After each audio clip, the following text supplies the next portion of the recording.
Go to chapter 4, verse 24 of the Quran, Surah An-Nisa, chapter 4, verse 24. Also forbidden are married women except female captives in your possession. This is Allah's commandment to you.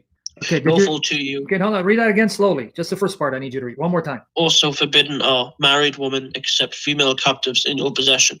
So wait, married women are forbidden for you to have sex with, right? Except female captives. Oh, yeah. So if I take a female captive, even though she's married, your God is saying I can have sex with her, right? Yes. Okay, now I'm going to read the hadith. Sunan Abu Dawood, I just gave you the link. I posted it in the Skype and I posted it here. This is Sahih narration, Sheikh Al-Albani. Let me read to you the historical context. Are you ready? Yeah. Sunan Abu Dawood, in English it's 2150. Abu Sayyid Al-Khudri said, the Apostle of Allah sent a military expedition to Autas on the occasion of the Battle of Hunain. They met their enemy and fought with them. They defeated them and took them captives. Some of the companions of Apostle of Allah were reluctant to have relations with the female captives because of their pagan husbands. So they're still married. Their husbands were there taken captive. So they didn't want to have sex because they're embarrassed. So Allah, the Exalted, sent down the Quranic verse, and all married women are forbidden unto you, save those captives whom your right hand possess. This is to say they are lawful for them when they complete their waiting period. So your God says to Muhammad, hey, you take a woman captive in war and she's married, you can have sex with her.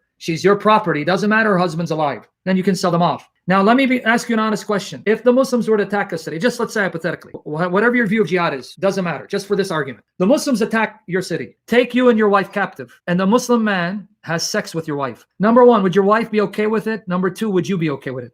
No. Of course not. But this is what your God has sanctioned, and he never abrogated it. Now let me compare that with the God of Moses. Go to now Deuteronomy 21, 10 to 14. A law given 2,200 years before your prophet. Look what the true God tells Moses about women who have taken captive. When you go out to war against your enemies, and the Lord your God gives them into your hand, and you take them captive, and you see among the captives a beautiful woman, and you desire to take her to be your wife, and you bring her home to your house, she shall shave her head and pare her nails, and she shall take off the clothes in which she was captured, and shall remain in your house, and lament her father and her mother a full month.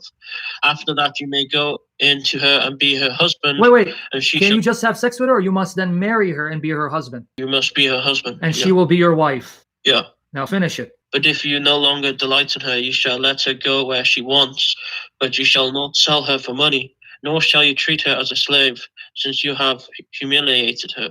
So wait, what do you do for her? You should marry her. And then if you dislike her and you divorce her and shaming her by divorcing her, do you then sell her like property, like chattel, or you let her go free? You would let her go free. So why is the law of Moses superior to the law of your God when Moses, as God said, you cannot rape captive women, especially married?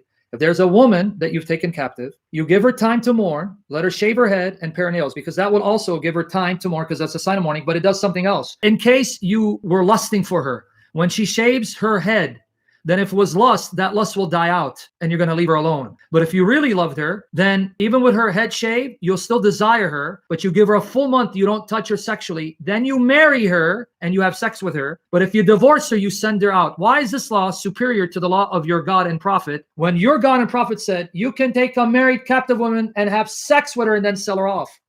And can I just read the Quranic verse again? Go ahead. And I gave you the link to the hadith, the context. So read it one more time. Compare the true God of Moses with your God. Read chapter 4, verse 24. Also forbidden are married women, except female captives in your possession. Wow. Wait. So here it says, if there's a married woman, you can't touch her except she's a female captive. You want me to read the hadith again? Yes. Okay. Let me give you the link in case you missed it the first time. Here's the hadith. Would you not have to marry? No. No. So it's right here, the hadith. I'm telling you, no. You can have sex with her and then you can sell her off. Here, let me read it again. Abu Sayyid Al-Khudri. I gave you the link in the Skype comment section. For the rest of you, I put it in the chat. Abu Sayyid Al-Khudri, and it's Sahih, it's sound. Al-Albani, it's narrated by multiple hadith collectors. It's not just him. Abu Sayyid Al-Khudri said, the Apostle of Allah sent a military expedition to Autas on the occasion of the Battle of Hunain. They met their enemy and fought with them. They defeated them and took them captives. Some of the companions, Sahaba of the Apostle of Allah, were reluctant to have relations. Doesn't say marriage, have sex. Relations, that's the word, with the female captains because of their pagan husbands. So Allah the Exalted sent down the Quranic verse, and all married women are forbidden unto you. And the context not about who you can have sex with, not then about marriage, if you read verse 23. Okay, now let me read again. And Allah sent down the Quranic verse, all married women are forbidden unto you, save those whom your right hands possess. That is to say, they are lawful for them when they complete their waiting period. Make sure they're not pregnant. And if they're not pregnant, you can go into them. Doesn't say marry them. You can have relations with them, and then you can do what you want with them. Sell them or keep them. And the husbands are still alive. What kind of God does this? Because now you have two problems. Number one, he's sanctioning adultery. Number two, for all intents and purposes, it's rape. Because I want you to convince me a woman who's married, whose husband is still alive, taken captive, would voluntarily, willfully want to have sex with her captor. Any sane woman would do that? If her husband's still alive? Yeah, it's right there. It says in front of the pagan husbands. Probably not. Come on, man. Any decent woman who's just been attacked and had family relatives or whatever killed, and a man jumps on her, wants to have sex with her, she says, oh yeah, oh, I'm so excited, I was waiting.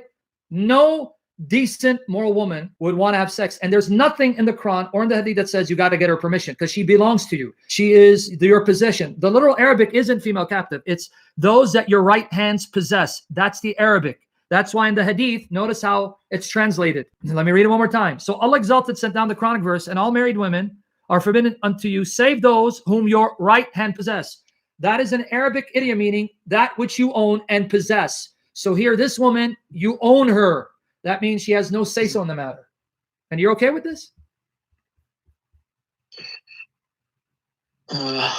Exactly. My friend, you made a big mistake leaving atheism for Islam. Keep seeking the face of God. Keep watching my videos. Watch Christian Prince as well. And David Wood, watch these videos. And Lord willing, call me tomorrow. We'll talk more, because I gave you too much information and I want to blow you away.